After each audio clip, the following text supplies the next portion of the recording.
Sing dimaksud dunya ketika dikritik pangeran iku dunya sing sangka kata daniah, sesuatu sing murahan, sing enteng, sing nafsu. Iku jenenge napa? Dunya, napa?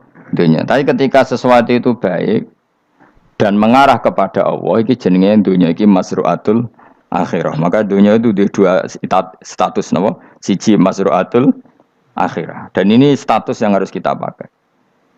Makanya kata Imam Ghazali itu, kowe nak randi duwe sak penat-penate urip terus merasa enggak punya kenikmatan, datang saja ke kuburan dan yakinlah semua yang sedang mati keinginannya hanya satu, ingin kembali di dunia dan memperbaiki amal-amalnya. Berarti dunia adalah segala-galanya bagi orang yang sudah mati. Ya, orang yang sudah mati. Rasulullah mantis sapane wong lam yakbal ora nampa sapa man rukhsata wa ing rukhsah Allah. Orang yang tidak nerima rukhsahnya Allah taala. Jadi orang wajib-wajib dilakoni terus kadang-kadang mergo dadi identitas isin ninggal. Kalau wong biasa puasa Senin Kamis saking terkenal puasa Senin Kamis sampai muka napa isin. Iku dosane kok Gunung Arafah. Wis hadis iki apa lho engko wis ra puasa Senin Kamis. Dadi ala kenapa ora puasa Senin Kamis nampa rukhsah pengiran ini ora nampa jeneng gak nglakoni. Karena mengkono iku ali ngatasi mamlat ismi sing disa apa mislu jibali Arafah iku kaya gunung Arafah. Jadi pengiran itu ya aneh sing apik to. Jadi misalnya ana wong maca Quran kok yakin ra di sepuro iku dianggap ngenyek Quran. Wong wukuf ning Arafah kok nyangka dosane ra di sepuro dianggap ngenyek pengiran. Mane ana wong wali iku mergo ndablek. Dene wong ndablek ra wali iku goblok-gobloke wong. Jadi ke daftar wali lewat jalur napa? Debleng. Tapi potongannya ya tetap wali, jenis serabakan. Jadi wali ini gampang. Jadi kok ada jadi wali wis bejane wong. Engko tak terangno carane dadi wali. Sing gampang-gampang ae. Nak mbok bar Ramadan tak deloke wis masuk ta urung. Nah ora tak sidang nonggo. Ya dadi kan ora dadi wali usul ning pengadilan kudu dimenangno. Rawahu ngene hadis sapa Imam Ahmad. Wasiratu te syarat iku dumatun, wasiratu tawi siratal mustaqim dulmatun peteng. Wasiratu te dalan lagu maring sirat wal yaqinu yakin. Wa te kang yakin tahqiqu tasdiki iku benerno barang sing tasdik. Tahqiqu tasdiki iku tahqiq dalam benerno. Maksudnya kamu punya otoritas pemikiran yang akurat. Kanggo benerno bil ghaibi lan barang ghaib. Niki sing dadi ibadah kula nganti ketemu pangeran. Tahqiqu tasdiki iku duwe akurasi benerno. Bil ghaibi lan barang ghaib. Carane bi izalati kulli ghaibin kelawan ngilangno saben-saben sing dadekno kemamangan. Bi izalati kulli ghaibin kelawan ngilangno saben-saben barang sing dadekno kemamangan. Pun kula baleni nggih saking awal wal maqalatur rabi'ah kula terangno ya. An-Nabi Bakrin Siddiq radhiyallahu anhu dawe az-zulumatu khamsun. Dawe Abu Bakar kegelapan itu ada 5. Di mergo Abu Bakar wong saleh, nek kegelapan yo luwih akeh. Dadi ora pati apal nek jumlahe akeh ora pati apal. Roe muk pira? 5. Nah, zaman akhir ora terima 5 ribuan napa? Ribuan. Nomor 1 hubud dunya. Seneng dunya. Seneng dunia macam-macam, seneng pangkat, seneng apa saja yang tidak mengantarkan ke akhirat. Iku darani napa? Dunia atau apa saja yang murahan iku darani dunia. Kalau terangno definisi dunia, dunia kata dana ya dunuan. Ana sing ulama nasrib sangka dania terus ditakhfif hamzah dadi daniah. Daniah terus ditakhfif hamzah dadi ya daniyah. Daniyah terus ngikuti wazan fu'la jadi dunya. Jadi anggar barang sing hina iku jenenge napa? Dunya. Utawa barang sing dekat iku jenenge dunya. Mergo maknane dunya iku saiki, dana iku maknane dekat. Akhirat nanti. Srungokno wae kok kowe suwe-suwe paham. Sehingga sesuatu yang tidak murahan kayak sujud, kayak sedekah, kayak ngaji iku ora dunya. Ini kesaksian akhirat. Sehingga ketika Ibnu Khaldun itu Allah itu ngeritik dunia ya yang perlu dikritik. Bahkan kadang akhirat pun dikritik pangeran. Swarga pun kadang dikritik pangeran. Nak waya perlu dikritik. Karena ada konteksnya. Ada apa? Konteksnya. Misalnya begini. Saya punya kitab namanya Khilyatul Auliya atau Baqatul Asfiya. Saya sampai sekarang belajar kitab itu terus. Ini sekitar 14 jilid. Ini kitab Induan Ikhya. Saya berkali-kali ngomong di mana-mana. Imam Ghazali dalam hal mana Kibul Akhyar, sejarah orang-orang pilihan itu nginduk kitab nama Khilyatul Auliya itu 14 jilid. Dalam ilmu tasawuf beliau nginduk kitab jenis Qutil Qulub. Ini karangan Abu Thalib Al-Makki. Dalam fikih tentu beliau nginduk gurunya Imam Haromen. Dan memang kitab itu harus nginduk, kalau ndak namanya mukhtarik, bikin-bikin. Memang syaratnya ulama harus muttabi, dia hanya pengikut, tidak boleh kreasi. Kalau kreasi namanya bid'ah, bid'ah. Kalau terang, di situ ada cerita ada seorang sufi bodoh, ngeritik dunia entek ngamal. Dunia wis ora ono benere, dunia ku nggon batang, pokoke dunia ku jifah batang. Sing berebut batang ya siap-siap rebutan mbek asu, pokoke ngomong wis tok ndi-ndi. Sayyidina Umar itu agak tersinggung dengan makalahnya orang sufi yang bodoh ini. Ya rata-rata orang sufi memang bodoh. Kecuali gelem ngaji fikih. Setelah ngomong ngalor ngidul dunia ku swelek terus dekne biasa lah wong sufi terus milih dhewean terus orang lakoni popo, ngerti-ngerti lesu, kok mangan wae lesu, orang sufi kan gitu. Singkat cerita terus Umar agak marah tapi beliau masih bisa mengendalikan diri terus kata beliau, Sal Sayyidah, Sal Hadas Sayyid. Kamu tanya Hadas Sayyid, maksudnya Sayyid dalam bahasa dulu itu ya orang terhormat. Dalam bahasa zaman era itu maknanya Sayyid itu masih apa? Sadat maksudnya bukan Habib, bukan. Kalau dalam bahasa Arab dulu itu memang kalau Habib itu Zuriyah Nabi, kalau Sayyid Sadat itu Sufia itu belum pasti maknanya apa? Habib ya, tokoh-tokoh yang diikuti dalam apa? Makalahnya, dalam apa? Makalahnya. Terus kata Ubay bin Ka'ab, dan ini menurut saya benar sekali dan kamu harus mengikuti Ubay bin Ka'ab. Dia adalah termasuk 6 sahabat yang dipuji Nabi min ahlil Quran apa? Yang dipuji Nabi min ahlil apa? Quran. Kata Ubay bin Ka'ab, lalu Anda masuk surga karena apa? Lalu Anda masuk neraka karena apa? Lalu Anda dapat ridho Allah karena apa? Kamu itu bisa masuk surga lihadidar karena kenangan di rumah ini, maksudnya karena dunia ini. Karena sujud kamu, karena kebaikan kamu, itu di mana? Allah mereferensi amal kamu ya di dunia ini. Kamu masuk surga karena sujud kamu di dunia ini, nanti masuk neraka karena keangkuhan kamu di dunia ini. Fahadi dunya mi'yar, dunia ini adalah takaran. Semua referensi Tuhan tentang akhirat itu merujuk kelakuan kita apa? Di dunia. Sehingga kalau kamu masuk surga selamanya lama, itu ya karena kebaikan kamu di dunia. Maka jangan kritik dunia ini, karena dunia itu mahalu sujudika, mahalu rukuika, mahalu pokoknya dia marah-marah. Sehingga semenjak itu kata Ibnu Khaldun, orang tahu dunia yang dikritik adalah dari madatul kalimah dani'ah, suatu yang murahan, apa? Yang murahan. Sehingga kalau misalnya orientasinya itu kebesaran li'ilai kalimatillah, maka itu tidak termasuk dunia. Dan yang suasananya akhirat tapi motifnya adalah kasal, kemalasan, itu yang benar-benar dunia. Makanya Imam Syafi'i sering kritik tasawuf itu sampai ussisati tasawuf alal kasal. Ilmu tasawuf itu basisnya itu karena pemalas. Karena tadi misalnya begini, ini contoh paling gampang. Zaid itu di daerah pinggiran di mana Islam itu minoritas. Terus dia ingin kaya raya supaya bisa bikin masjid atau bikin komunitas Islam. Atau dia ingin jabat jadi lurah supaya nggak ada pelarangan orang sholat karena dia yang punya otoritas bikin aturan. Atau kalau mungkin skup lebih besar dia ingin jadi bupati supaya daerah situ familiar dengan Islam karena pejabatnya Muslim. Itu tidak dunia karena semua orientasinya untuk mengawal sujud, mengawal kebenaran. Tapi kalau kamu di daerah pinggiran, kemudian milih dhewean, kabeh kersane pangeran, sithik-sithik kersane pangeran, terus kamu meninggalkan aktivitas dakwah. Itu yang dunia, karena motivasi kamu adalah al-kasal, males dari mewarnai buminya Allah ini dengan sujud. Ini yang banyak orang sufi salah paham. Makanya orang sufi harus ngaji fikih. Bendekne roh, dielingno wong alim, wong fikih nak kitmanul ilmi ku haram. Kitmanul ilmi haram. Menyimpan ilmu itu haram. Tidak memberi kontribusi dalam proses orang sujud adalah haram. Tidak memberi pencerahan pada umatnya Nabi adalah haram. Menikmati keasikan yang pangeran dewi adalah haram. Dia harus diingatkan gitu terus. Kalau enggak, itu bahaya bagi agama ini.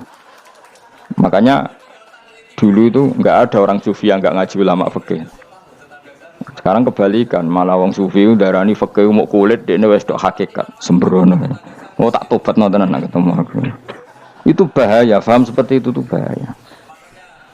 Karena sekarang itu sufi itu jadi identitas kesalehan. Jadi yang rumah kome sufi koyo sak dhuwure ahli napa? Fikih. Itu bahaya. Karena tadi sufi itu akan ngeritik dunia sepedas-pedasnya. Kemudian ujung-ujungnya meninggalkan dunia, kemudian happy-happy asik pangeran dewean dan membiarkan umatnya Nabi ini berserakan kemana-mana, tidak terlibat sama sekali, tidak memberi kontribusi sama sekali. Cara bahasa gampangannya orang gelem amar ma'ruf, gak gelem nahi mungkar. Tapi bahasa amar ma'ruf nahi mungkar kan saiki dadi gerakan ekstrem, makanya ora tak bahasa amar tidak peduli, tidak mulang. Mergo saiki bahasa saiki repot terus. Paham ini penting kalau terang. Jadi kalau baleni malih ya. Sing dimaksud dunya ketika dikritik pangeran niku dunya sing sangka kata daniah, sesuatu sing murahan, sing enteng, sing nafsu. Iku jenenge napa? Dunya napa? Dunya. Tapi ketika sesuatu itu baik dan mengarah kepada Allah, iki jenenge dunya iki masru'atul akhirah. Maka dunya itu di dua status napa? Siji masru'atul akhirah. Dan ini status yang harus kita pakai. Makanya kata Imam Ghazali itu, kowe nak randi duwe sak penat-penate urip terus merasa enggak punya kenikmatan, datang saja ke kuburan dan yakinlah semua yang sedang mati keinginannya hanya satu, ingin kembali di dunia dan memperbaiki amal-amalnya. Berarti dunia adalah segala-galanya bagi orang yang sudah mati. Ya, orang yang sudah mati itu cita-citanya satu, la'alli arji, semoga kita kembali ke dunia. Untuk apa? Untuk membenahi semua kesalahan yang pernah dilakukan zaman ning dunia. Terus kamu ingat, fa'ana fid dunya, ya Allah alhamdulillah sekarang masih saya di dunia. Artinya saya punya satu kesempatan yang diinginkan semua orang yang sudah mati di seluruh dunia. Lalu malah wali anu urip malah kepengen nang mati. Saking kakean kasus ini apa? Kakean apa? Kakean kasus. Makanya di sini sirinya para rasul, para nabi itu sering donga Allahumma tawil umrona, sehingga banyak orang soleh mendoa supaya panjang apa? Umur. Itu karena pas itu yang hadir adalah dunia dengan makna masru'atul akhirah. Tapi ada juga wali dan nabi kadang-kadang donga, ya Allah, jika sebaiknya saya mati, mati saja. Itu ketika tergambar dunia yang sudah murahan, yang sudah arogan, yang sudah tidak jelas. Maka dunia ini punya dua status sekaligus. Jika prospek bagi Anda untuk masru'atul akhirah, maka nikmati senikmat-nikmatnya. Tapi jika bagi Anda ini sudah menjadi ladang maksiat apa-apa, maka jadikan dunia ini tempat tobat. Karena akhirat itu nggak ada apa-apanya dibanding dunia. Jadi akhirat itu hanya mereferensi dunia, no? Mereferensi dunia. Ini penting kula aturno. Kadang-kadang sufi kemudian goblok, ora iso ngaji. Dia nganggep dunia sampai akhirat itu penting akhirat, tapi cara maknaninya salah. Lho kowe nganti ning akhirat mlebu swarga itu karena apa coba? Amal zaman di mana? Di dunia. Berarti penting mana dunia sama akhirat? Penting dunia karena akhirat mau efek, apa? Efek dunia ini yang pokok. Apa dunia ini yang pokok. Kalau Allah kan cara ngendikan tidak seperti itu. Allah cara ngendikan gini loh. Akhirat, maksudnya walal akhiratu khairul laka minal ula gini. Sesuatu yang berorientasi akhirat dan kemudian menjadikan kamu nyaman di akhirat itu khairul laka minal ula, itu lebih baik ketimbang dunia. Ora kok kowe nak ning dunia nak sepemelek ning akhirat apik ora ngarang ngono, nak ning dunia melek ning akhirat luwih parah. Kayak mlaratem cek ngene iki kan, tapi kan cek iso ngopi, cek iso mangan tengkleng. Coba ning akhirat gak iso blas, dunyel-unyel malaikat ngawur. Gayamu bareng melarat iso ning dunia lara lah, nak ning akhirat penak. Aku yakin ora luwih lara, tak jamin. Ngeraine kan ketara nak keliru omongan aku ning dunia lara lah sementing nak akhirat penak itu ndak bisa. Kowe nyifati dunia nggon lara iku serapati ridho mbek pangeran. Berarti ketika iso ngopi ra syukur, ketika iso mangan ra syukur, anane nyifati dunia lara. Berarti rapati ridho mbek pangeran. Malah dibles-blesno sebenarnya. Pemenang nak pengurus akhiratnya aku tak tekek. Cuma aku lho pengurus ora sok ben. Tapi gak ada rencana daftar jadi panitia apa? Akhirat. Tapi kira rata syafaat dia biarno karena ini penting kalau terang. Makanya Imam Syafi'i masyhur makalah beliau tentang fikih dan tasawuf itu. Nggih saya kutip ya, Dan saya hafalkan terus makna teman. Faqihan wa sufiyan fakun laisa wahida fa inni wa haqqu wahi iyyaka ansahu. Terus kata beliau mensifati orang fakih fa hadza qasin lam yadhuk qalbuhu tuqa wa hadza jahulun kaifadul jahli yasluhu. Itu masyhur. Di dunia ini identitas di dunia kita, dunia ulama itu hanya dua. Kalau enggak sufi ya fakih. Kamu jangan jadi salah satu. Fakih adalah orang sing qasin, itu qalbuhu qasin, hatinya itu keras, hatinya atos. Lam jadu qalbuhu tuqas, gak ditakwa blas. Wong fakih ora ditakwa blas, gak diempati blas. Tapi orang sufi itu hada jauh ini malah geblek blas, malah parah meneh.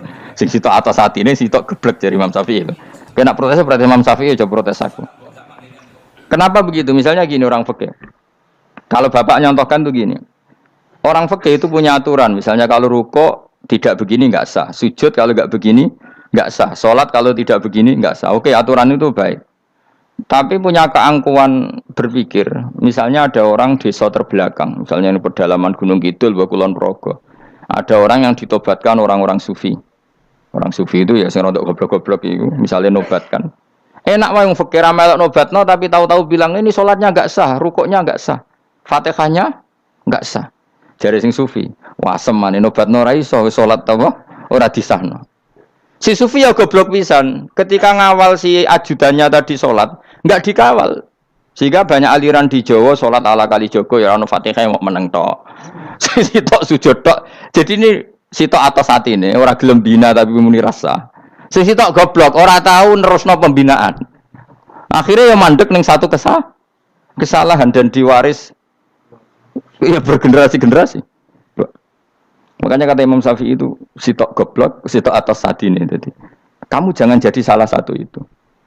Makanya kamu aman karena kamu ndak sufi ya ndak fakih. Makanya enggak masuk enggak masuk yang dikritik Imam Syafi'i. Kamu sufi ya ndak fakih ya ndak. Makanya kalau Imam Syafi'i ngeritik itu tapi alhamdulillah saya ndak dua-duanya.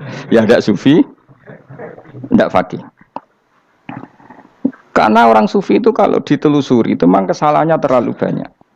Kecuali dia mau ngaji fikih. Kenapa? Kecuali dia mau ngaji fikih. Kayak tadi misalnya, sampai Imam Syafi'i zaman itu duka yang menghentikan usisat tasawuf alal kasal. Ilmu tasawuf itu dibina itu berdasar kemalasan. Loh, saya punya teman sufi banyak. Saya ini kiai loh. Punya teman sufi banyak. Teko ning kula Gus donya wis rusak, sementing sakniki wis ngatah-ngatahno istighfar. Memangnya kita bisa diistighfari pangeran, disepuro pangeran ketika kamu orang alim ndak mulang? Memangnya kowe iso disepuro pangeran ketika kowe sugih zakat? Memangnya kowe iso disepuro pangeran wis kere ra nyapu masjid teko Jumatan, bareng rokoke diusep-usep ning pojok masjid bar mulai. Enak wae. Ana keran coplok wis dibarno. Memangnya kamu bisa jadi orang miskin seperti itu kemudian dimaafkan Allah? Ndak bisa. Kamu harus terlibat dalam proses sholat. Wis kere ya urun gawe keran, misale ra ngono urun masjid ya nyapu-nyapu, sing sugih urun dhuwit, sing alim urun mulang. Kok enak? Dunya anggap rusak terus kabeh dhewean. Meneng iso ben dhewean neraka ra tak baturi ya ngono. Ndak bisa, sufi seperti itu ndak bisa, tuh kriminal. Malah Imam Syafi'i dalam satu makalah kowe esuk tasawuf, awan wis rondok ngene. Saking ekstrimnya beliau. Nah, kenapa Imam Ghazali muji orang sufi? Kitab-kitab risalah Qusyariah muji orang sufi itu sufi-sufi yang kayak kowe. Sufi-sufi yang belajar fikih, napa? Sufi-sufi yang masih mau belajar fikih. Kok enak. Jadi sufi itu maknanya sidik-sidik. Zaman wis rusak itu tidak seperti itu. Nak rusak ya amanat pengiran kon melok dandani. Nah, ketika ra kena didandani sebetulnya enggak masalah, kan ada alternatif. Misalnya gini, ada mobil rusak enggak bisa dipakai. Memangnya mobil hanya itu. Kan ada mobil yang lain itu jenis fakih. Ini ndak, kamu punya pemimpin hanya 2 atau 3 lah biar enggak nyindir. 3 atau 4 lah. Ketika 4 ini orang ini gagal, seakan-akan Indonesia gagal. Memangnya Indonesia hanya punya orang 4 itu. Goblok sekali kita berpikir gitu. Segoblok-gobloknya apa? Memangnya Indonesia itu milik siapa? Kenapa kamu menggantungkan sama 1-2 orang, 3-4 orang? Gampang aja cari alternatif. Terus tapi kan harus lewat pemilu, khusus ngenteni pemilu 5 tahun cepat. Mustafa Rohin jokno dadi calon presiden. Nak kemen dadi negara tahlil. Karena dekne piye ya ngomong ekonomi ya ora iso. Ngomong wisata ya haram, ngomong budaya ya haram. Ngomong badan usaha milik negara ya ora roh dekne. Lamun langsung dibagi. Tapi kelirunya kita selalu begitu. Ketika kecewa sama pemimpin, seakan-akan dunia ini tergantung pemimpin itu. Mana ada dunia ini dipasrahkan sama makhluk oleh Allah. Dunia ini milik Allah, nggak pernah dipasrahkan makhluk. Bahkan kiai mati pun nggak ngefek pada agama. Dulu sahabat meninggal, agama jalan. Wali songo orang-orang pilihan meninggal.